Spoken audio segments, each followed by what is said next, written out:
memang pada first round, pada putaran pertama selalu pasti dengan kenaikan harga BBM itu berdampak terhadap peningkatan transportasi.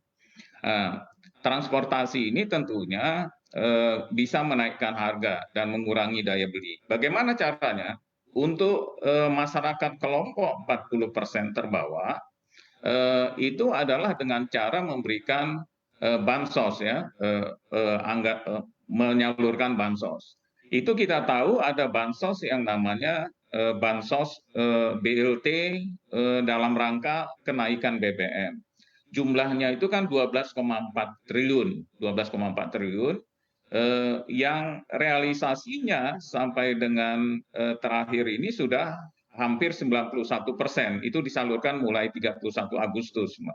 Karena kecepatan ini penting ya. Jadi walaupun anggarannya besar, kalau penyalurannya lambat, padahal harga udah naik, itu kan daya beli masyarakat akan menurun. Maka itu kecepatan ini menjadi kunci utama. Maka itu kalau kita lihat realisasinya sampai dengan minggu lalu itu sudah 91%. Kemudian yang kedua, dalam rangka untuk melindungi daya beli masyarakat kelompok 40% pendapatan terbawah, pemerintah juga memberikan bantuan subsidi upah untuk pekerja yang gajinya maksimal 3,5 juta. Itu jumlahnya 9,6 triliun, yang menjadi sasaran adalah 16 juta pekerja. Selain itu juga pemerintah pusat minta kepada daerah Pemda untuk mengalokasikan 2% dana transport umum yang berupa DAU, dana alokasi umum, dan DBH, dana bagi hasil. Ini bisa digunakan untuk perlindungan sosial, perlinsos, ya, dalam rangka untuk mendorong lapangan kerja, mendorong pemulihan ekonomi di daerah. Tetapi selain itu juga bukan hanya terkait masalah agregat demand di sini ya, daya belinya, tetapi juga sebenarnya untuk meningkatkan daya beli, bukan hanya meningkatkan income, tetapi harusnya menurunkan harga.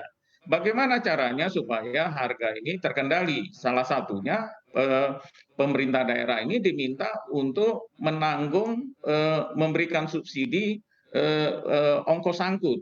Jadi dengan ongkos angkut yang lebih murah, kemudian distribusi barang yang lebih cepat, maka diharapkan harga akan menurun.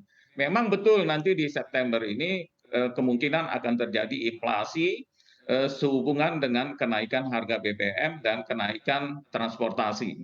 Tetapi dengan adanya subsidi ongkos angkut yang diberikan oleh pemerintah daerah yang 2% dari DTU-nya, dana transfer umumnya, dan kemudian juga dengan sekarang lagi menggiatkan pasokan dengan mendorong para pemerintah daerah dengan lembaga yang terkait di daerah, OPD, untuk segera mendorong para petani untuk bisa mulai bercocok tanam pada saat ini. Ini didorong oleh pemerintah daerah. Bahkan kami TPIP, Tim Pengendali Inflasi Pusat, bersama dengan Bank Indonesia dan Pemda, itu berkat ada salah satu inisiasi Bank Indonesia yang melakukan Gerakan Nasional Pengendalian Inflasi Pangan, itu secara masif melakukan gerakan tanaman pangan. Ini dimaksudkan supaya stok terjaga sehingga nanti pada 3-4 bulan ke depan harga mulai menurun, sehingga diharapkan nanti inflasi kita bisa terkendali 5%. Memang di September akan meningkat, tetapi seiring dengan tambahan pasokan, seiring dengan mulai berjalannya subsidi ongkos angkut yang dilakukan Pemda, maka kita harapkan harga-harga mulai menurun sehingga inflasi akan bisa terkendali di kisaran 5%. Demikian, Mbak. Baik.